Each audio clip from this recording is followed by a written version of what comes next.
pięknych czasach, kiedy drogę wyznaczały nam mapy analogowe, a nie GPS-y, jako dzieciak zawsze wypatrywałem gdzieś tam jej na horyzoncie, bo wiedziałem, że już niedługo dotrzemy do domku, do Wrocławia.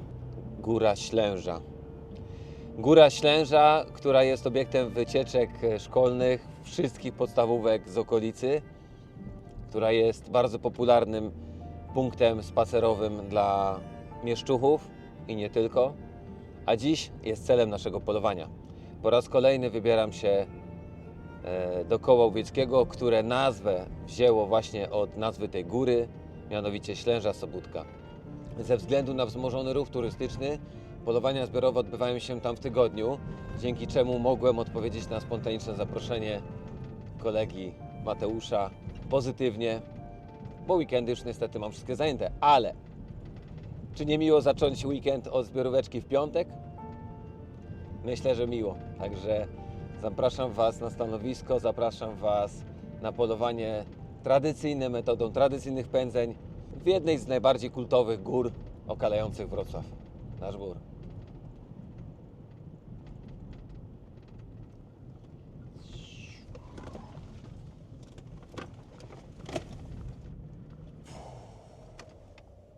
Siema.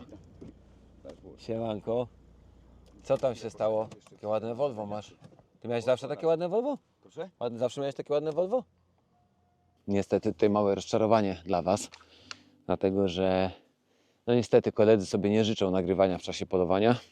No ja to szanuję, oczywiście nie mam do tego żadnych pretensji, no ale nie nagram dla Was takie relacje, jakbym sobie życzył, czyli z ludźmi. Mogę kręcić siebie i jakieś tam akcje, które się będą działy, no ale nie nakręcę Wam ludzi, a ludzie są najważniejsi na polowaniu, no ale trudno.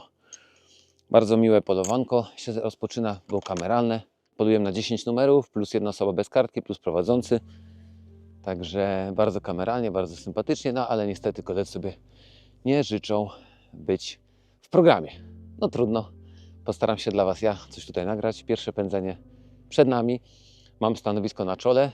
Zamieniłem się z kolegą na jego prośbę, ponieważ ma przedostatni numer, który miał tutaj stać, ma dubeltówkę, a tu mamy dość dużą polanę, tak zwane łąki sulistrowickie, czy łąka sulistrowicka, wobec czego na lewą rękę mam ostrzał na dobre 100 metrów, po prawej stronie otwarte, ale stoimy za to na samym czole, stoję na samym czole, także myślę, że fajne, nadziejne stanowisko, chociaż główna linia jest na flance i podobno zwierzyna właśnie idzie, jeżeli tutaj jest, są dziki, to idą na górę przez tę linię, no ale to jest losowa rzecz, także nie wiadomo, co się wydarzy, zobaczymy. Montuję, słuchajcie, kamerkę na broń, żeby w razie czego nagrać Wam strzał. Także słuchajcie, to nie jest tak, że ja noszę broń bez paska, dlatego że lubię chodzić bez paska, tylko dlatego, że pasek przeszkadza mi w montowaniu kamery. A bardzo mi zależy na tym, żeby nagrywać coś dla Was, fajne sceny z polowania, jakieś strzały, potem żeby przeanalizować ewentualnie, jakby się udało.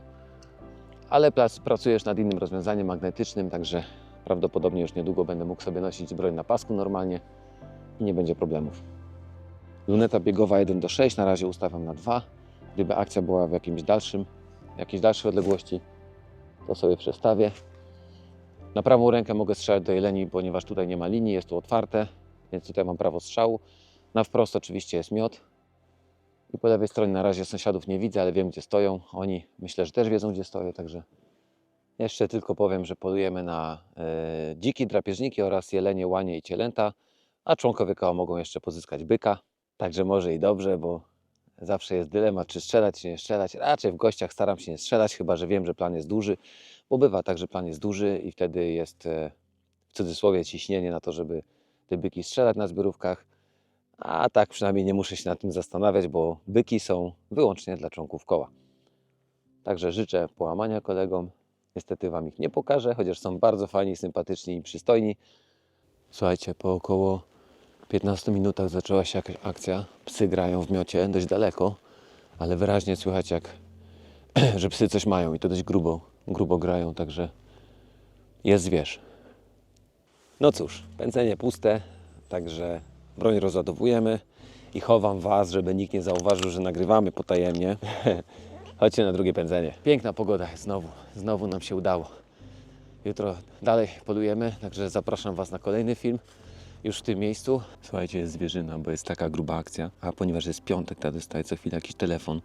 U jednego z moich klientów sowa się zaplątała. Dobra, słuchajcie, koniec tych SMS-ów. Jadą dziki.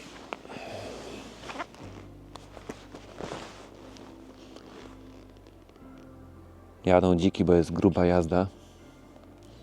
Jestem przekonany, że to są dziki. I już wszystkie psy na nich pracują. I przemieszczają się do góry, czyli na nas.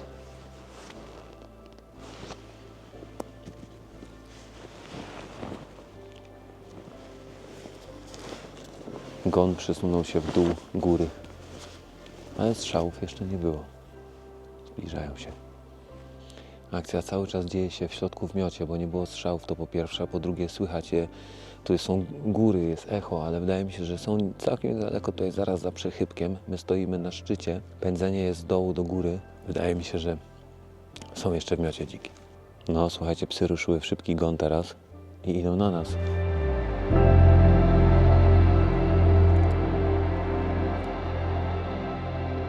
Kurde, jednak zdejmę kurtkę, bo wygodniej będzie strzelać w razie czego.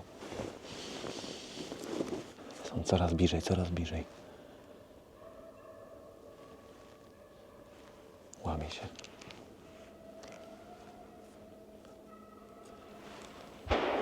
Strzał trafiony.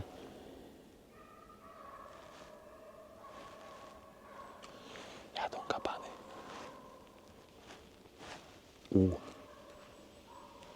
Ła. Sąsiad strzelał.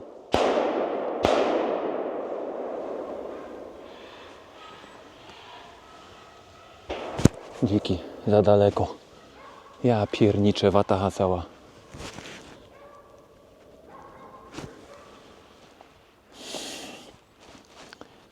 Poszły. Ale Kamil miał tam pięknie. Strzelił na pewno, bo było słychać.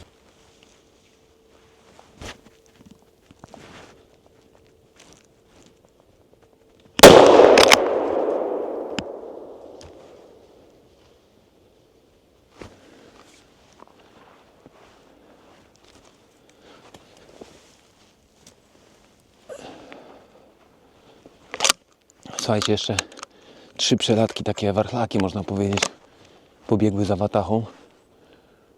Tym samym przesmykiem, tylko wcześniej był pies między dzikami i się bałem strzelać.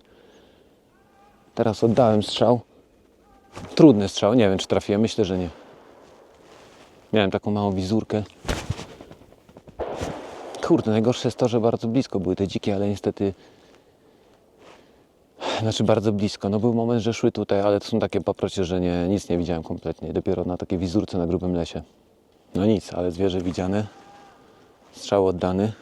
Ale chyba będzie pudło, mówię wam. Kurczę, jest jednak troszkę daleko. Takie 80-90 metrów za miot. No ale emocje były, słuchajcie, były emocje, adrenalinka. No, sąsiad miał szczęście, Kamil, piękne stanowisko. Mówili, ale zobaczcie, jak znajomość łowiska ma znaczenie ogromne. Prowadzący mówił, że to jest waga, że tamtędy idą dziki i dokładnie szły tam na jego stanowisko. Są jeszcze i dziki, słuchajcie, jest więcej dzików w miocie, bo krzyczą naganiacze. Pies prowadzi pewnie jakieś pojedynkę. Idą dziki.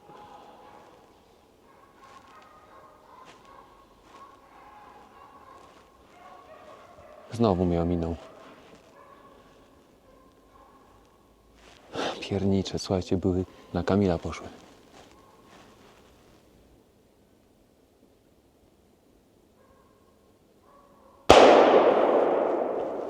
Na Kamila.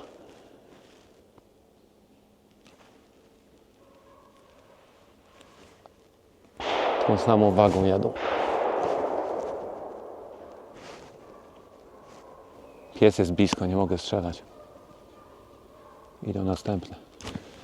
Mały warchlak jeszcze był, ale już nie będę strzelał, bez sensu. Znowu za daleko, jeszcze tak troszeczkę od dupy strony. Jeszcze jeden dzik teraz przebiegł. Ja pierniczę. Ale pech, słuchajcie, wszystko takie 80 metrów ode mnie. Także słuchajcie, na jednym stanowisku miałem 3 okazje do strzału. Pierwszą nie strzelałem, bo ta wataha była dość daleko i miały psy były po prostu bardzo blisko tej watachy. Nie widziałem nawet psów, ale słyszałem, że są między nimi, więc nie oddałem strzału. Potem do warchlaka strzelałem i teraz znowu miałem warchlaki, całą watachę przeleciała. I potem jeszcze pojedynczego warchlaka, także czy tam 2 nawet, także oj, no piękne stanowisko, no ale niestety, no zabrakło dosłownie, gdybym stał 50 metrów dalej, miałbym dużo lepiej, no ale tego nie zgadniecie. Potem oczywiście pójdę sprawdzić ten strzał, bo nie przysięgam, że spudłowałem, ale tak czuję, że to był trudny strzał, chyba za trudny. Słuchajcie, psy wróciły do miotu i grają dalej, w 2 miejscach. Coś niesamowitego. Wygląda na to, że jeszcze mam więcej dzików w miocie. Tu gra pies i tu gra pies grubo. Coś niesamowitego. Lecą następne dziki. Uła.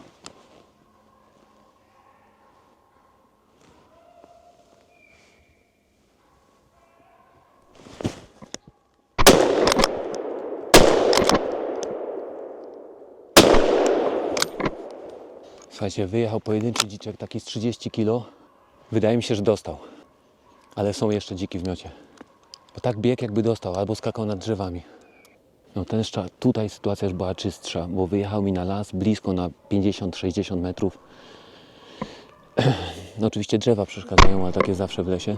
Trzeci strzał oddałem na pewno fatalny, ale pierwsze 2 wydawały mi się niezłe. Więc słuchajcie, jest szansa. Prowadzą coraz bliżej.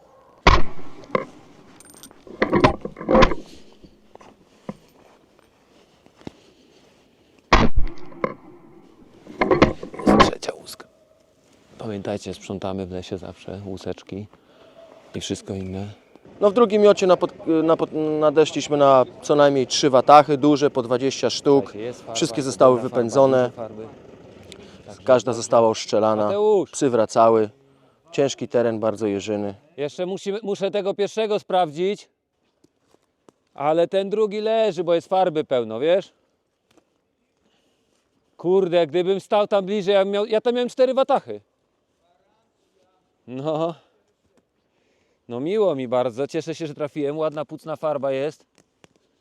Ja widziałem, że on tu już drobił, wiesz? To mały dzik, taki z 30 kg. Ja widziałem, że on to już No, trzeci strzał niepotrzebny, ale nie trafiłem go na szczęście. Chyba jedno, albo podejrzewam, że 2 pigułki mu wpakowałem, wiesz? Na drodze jest pełno farby. On gdzieś tu leciał, wiesz, w dół. On tu będzie leżał. Natomiast tam strzelałem jeszcze do warchlaka. Ta duża watacha była, ale pies był w środku. Nie mogłem strzelać. Nie widziałem dokładnie, gdzie pies. I potem jeszcze 3 takie warchlaczki wyleciały za nimi, wiesz? No, aha, no i właśnie, dobra, tu. Patrz, tu, w te gałęzie leciał, tu. Tam się na drzewie wywalił. To gratuluję. Dziękuję uprzejmie, nasz gór. Widziałem, że on tu leciał w dół, to już ostatkiem sił. Ciekawe tylko, czy ma 1 pigułkę, czy 2. Ta jest spóźniona. Spóźniona komora mocno. Chyba 1 ma pigułę. No i dobrze, konsumpcyjny strzał. No i słuchajcie, po drugim pędzeniu już wiemy, że padło co najmniej 5 dzików, a 1 postrzałek właśnie jest dochodzony przez osobę, która przyjechała specjalnie, Kuba. Pozdrawiam serdecznie. Dzik obficie farbuje, więc prawdopodobnie Kuba go dojdzie z psem. Którego już możecie kojarzyć z naszych filmów. Z konkursu na Kartawiku się widzieliśmy, tak? Tak, dokładnie. Tak. Jeszcze świętej pamięci Rysiek Nowicki Cię sędziował, nie? Dobra, także jest z nami paker i z przewodnikiem Kubą. Także niech opowie, jak to było, bo się akcja udała. Jakby się nie udała, to byśmy Wam nie pokazali. A więc tak jak tutaj kolega Filip wspominał, zostaliśmy poproszeni o pomoc wraz z pakerem do poszukania postrzałka.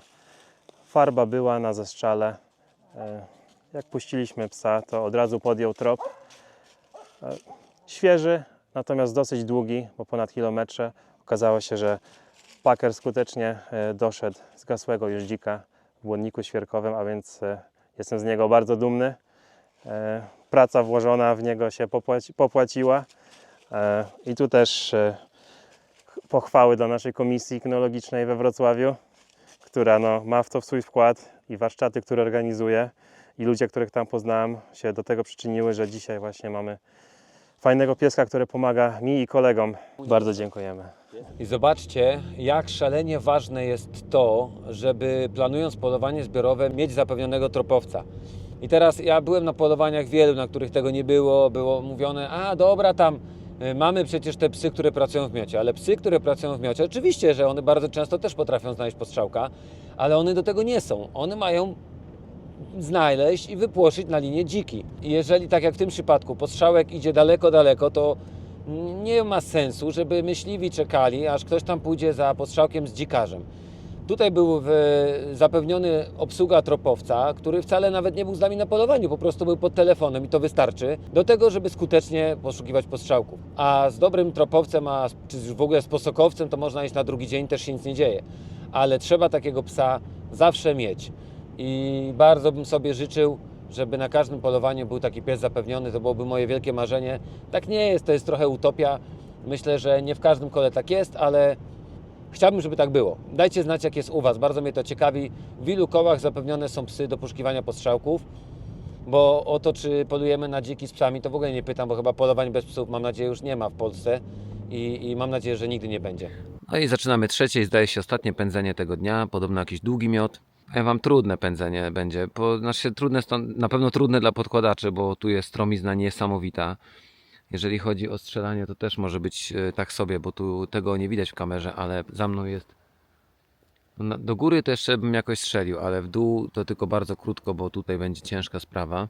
Ale najważniejsze chciałem Wam teraz pokazać. Zobaczcie, jaki ja mam tutaj widok. Ja jeszcze chyba nigdy nie miałem takiego widoku na stanowisku. Naprawdę. Przez tyle lat jak poluję nie widziałem. Tylko ja mało poluję w górach, przyznaję, ale takiego widoku jeszcze nigdy nie widziałem. Zobaczcie na to.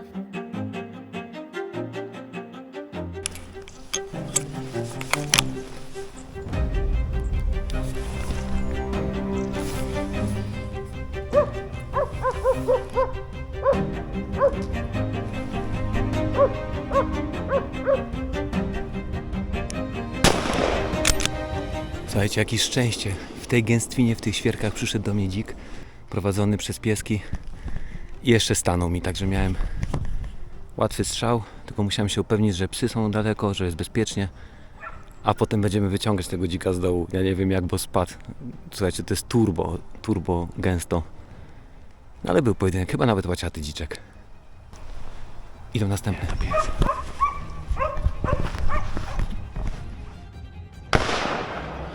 Jedzie watacha, słuchajcie, i to duża.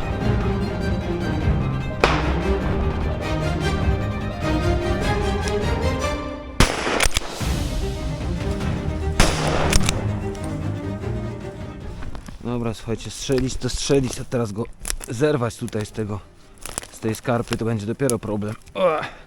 Ale kolega ma wyciągarkę. Może wyciągarką damy radę. Ja go strzelałem tutaj w tej luce. A jest blisko! Leży, słuchajcie, nie spadł wcale tak daleko. Ja go tu strzelałem z góry, a leży tu taki z 50 kg. Łaciaty, tak jak mówiłem, łaciatek, dobrze widziałem, że łaciaty. Grzesiek nie spadł wcale bardzo daleko. Nie, z 30 metrów spadł od strzału, 20. No nie, ale jak będziemy go ciągnąć, to będzie duży. Chyba kolega nam wyciągarkę pożyczy, bo dzik leży niedaleko. Myślę, że to jest 50-60 metrów od drogi, ale teraz zaczynam rozumieć, jak Kamil Kulewski w tej Sudeckiej Ostoi zawsze mówi o tym zrywaniu zwierzyny w górach i to tak właśnie jest ciężko. To znaczy wyciągnęlibyśmy go, ale byśmy się umordowali na pewno niemożliwie. Także chyba załatwimy sprawę wyciągarką. Kurczę, już zamówiłem taką wyciągarkę, słuchajcie, do galopera. Także będę miał też taki sprzęcik, bo to must have w niektórych sytuacjach.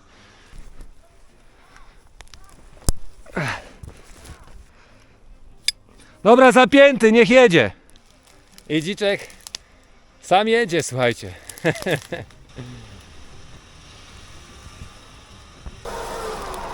Ja pierdzielę, ale byśmy mieli roboty. Dashboard. Dzisiaj pracowały 3 psy, pędziliśmy ślęże, w każdym miocie były dziki. Psy moim zdaniem na wysokiej pracy dały radę, powyganiały dziki. Nie wiem ile dokładnie, bo zbieramy, ale około 10 na pokocie dzików leży. Polowało 11 szczerb, także uważam, że jest bardzo dobrze. No i słuchajcie, skończyliśmy już polowanie, żegnamy się z Górą Radunią, ze Ślężą, z kołem Ślęża. Było bardzo przyjemnie, nawet tutaj na koniec Wam się pochwalę, że zdobyłem taki piękny medal króla polowania. Upolowałem 3 dziki, w sumie na rozkładzie mieliśmy dzików 9 oraz lisa. Bardzo dziękuję Mateuszowi za zaproszenie. Mateusz powiedział, że na pewno będę strzelał, no i nie pomylił się, bardzo miło. Super atmosfera, bardzo fajne, małe, kameralne polowanie. Widzieliście, ostatnio byliśmy na polowaniu, gdzie było 50 strzelb, teraz było 11 i też fajnie, i takie polowania są super, i takie polowania są bardzo przyjemne. Prawdę powiedziawszy, ja wolę te kameralne polowania, także mi się podobało bardzo milutko, bardzo sympatycznie. No i dziękuję, że byliście ze mną, wszystkiego dobrego. I ja w tej chwili jadę na kolejną zbiorówkę, więc spodziewajcie się materiału już wkrótce z kolejnego polowania zbiorowego. Dashbur. Numer telefonu jest na ekranie, tylko że w tym sezonie będzie już ciężko, bo wszystkie polowania pobukowane mamy. Do sierpnia, wrzesień trzeba się odzywać? No raczej tak. Pracujemy tylko z 3 psami, ale dajemy radę.